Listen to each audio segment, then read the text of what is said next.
Covid സമയത്തില് അത് ആർക്കും മറക്കാൻ പറ്റിട്ടില്ല.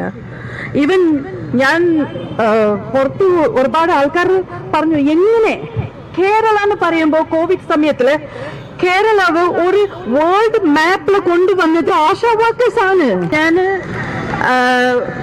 ഒരു 2-3 പ്രൊജക്ട്സ്, ഗവൺമെന്റിന്റെ പ്രൊജക്ട്സ് ഞാൻ ചെയ്തിട്ടുണ്ട്. കൊച്ചിയിലെ നിർഭയാവും പിന്നെ സ്ത്രീ, ആ പ്രൊജക്ട്സില് ഇവരോട് ഞാൻ വർക്ക് ചെയ്തിട്ടുണ്ട്. എനിക്ക് വലിയ ബഹുമാനമുണ്ട് ഇവരോട്. ബിക്കോസ് ആ 2 പ്രൊജക്ട്സ് അപ്പോഴാണ് എനിക്ക് അറിയുന്നത് ഇവര് വേറെ ഒന്നും ചോദിക്കുന്നില്ല കേട്ടോ. അവര് ട്രാൻസ്പോർട്ടും പിന്നെ ഫുഡ് അലൗൻസ് മാത്രമേ ചോദിച്ചിട്ടുള്ളൂ. എന്നിട്ടും അവർ എത്ര ഹാർഡ് വർക്ക് ചെയ്തു. പിന്നെ അതില്ലാണ്ട് ദേ ആർ വെരി കമ്മിറ്റഡ്. വെറുതെ വേറെ ജോലി പോലെ അവർ ചെയ്യുന്നില്ല. അവർ ഒരുപാട് ഇഷ്ടപ്പെട്ട് സന്തോഷത്തോടെ പാഷനത്തോടെയാണ് അവർ ചെയ്യുന്നത്. ആൻഡ് കോവിഡ് സമയത്തില് അത് ആർക്കും മറക്കാൻ പറ്റിട്ടില്ല. ഈവൻ ഞാൻ പുറത്ത് ഒരുപാട് ആൾക്കാർ പറഞ്ഞു, എങ്ങനെ കേരള എന്ന് പറയുമ്പോൾ കോവിഡ് സമയത്തില് കേരളവ് ഒരു വേൾഡ് മാപ്പിൽ കൊണ്ടുവന്നത് ആശാ വർക്കേഴ്സ് ആണ്.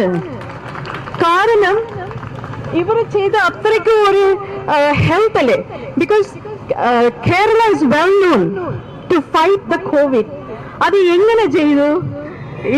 ഇവർ കാരണമാണ്, വാറിയേഴ്സ് ആണ്. ഇവർ എന്തെങ്കിലും എക്സ്പെക്ട് ചെയ്തിട്ടില്ല. അപ്പോ അത് കാരണം കൊണ്ടാണ് എനിക്ക് വളരെ സങ്കടമുണ്ടായിരുന്നു. ഈ 15 days ആയിട്ട് ഇവരിങ്ങനെ വന്ന് സ്ട്രീറ്റില് ലേഡീസ് ഒരു പ്രൊട്ടസ്റ്റ് നടത്തുന്നെങ്കിൽ അത് നിസ്സാര കാര്യമില്ല. ഒരു ലേഡി എന്ന് പറയുമ്പോ അവര് ഒരു എന്താ പറയാ, they are the Queen of the house അല്ലേ. അപ്പൊ അവര് വീട്ടിലെ എല്ലാവരും മക്കള്, ഹസ്ബൻഡ്, വീട്ടു ജോലി എല്ലാം വിട്ടിട്ടാണ് വന്ന് ഇവിടെ സ്ട്രീറ്റിൽ ഇരിക്കുമ്പോ അത് വളരെ ദുഃഖമായിട്ടുണ്ട് എനിക്ക്. ഞാൻ തന്നെ സാരി ഈ ഷൂട്ടിലാണ് കെട്ടുന്നത്. എന്നിട്ടും എനിക്ക് ഒരുപാട് ഡിഫിക്കൽട്ടി ഉണ്ട്. ബട്ട് ഇവരെല്ലാം നോക്കൂ, സാരിയും പിന്നെ ഇതിൽ ഒരുപാട് സുഖമില്ലാത്ത ആൾക്കാരും ഉണ്ട്. പിന്നെ ടോയ്ലറ്റ് 15 days ഈ ചൂടിലിരുന്നിട്ട് സമരം ചെയ്തത് നിസ്സാര കാര്യമില്ല.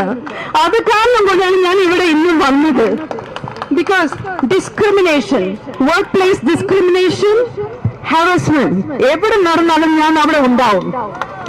ആൻഡ് ഇവരോട് സ്നേഹം എനിക്കത് മറക്കാൻ പറ്റില്ല. ബിക്കോസ് ഇന്റർനാഷണലില് കോവിഡ് സമയത്തിൽ ഒരു ആർട്ടിക്കിൾ വന്നിരുന്നു, what Kerala does today India does tomorrow. അത് ചെയ്ത് കാണിച്ചത് ഇവരാണ്. സോ എനിക്ക് ഒരേ ഒരു അപേക്ഷയുണ്ട്, ഗവൺമെന്റ് പെട്ടെന്ന് അവർക്ക് എന്തെങ്കിലും ചെയ്യണം. അതിന് ഞാൻ അവർ കൂടെ ഉണ്ടാവും, സപ്പോർട്ട് ചെയ്യും. കാരണം ഇത് വളരെ സങ്കടം കേട്ടോ. ഇത്ര ലേഡീസ് സ്ട്രോങ് ആയിട്ട് വന്ന് ഇവിടെ കൂട്ടം കൂടി ഇവിടെ ചെയ്യുന്നത്.